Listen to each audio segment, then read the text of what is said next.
అంటే తాబేలు నిజానికి ప్రతి ఇంటిలో ఉండాలి.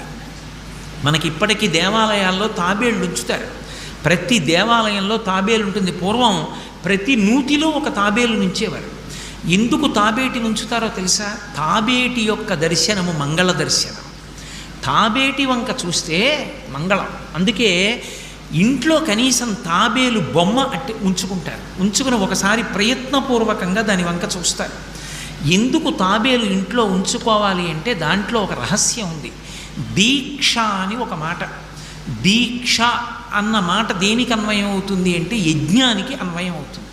యజ్ఞం చేసేటటువంటి వాడు దీక్ష స్వీకరిస్తాడు. దీక్షా స్వీకారం చేశాడు అంటే ఇంటి లోపలికి మళ్ళీ వెళ్ళరు.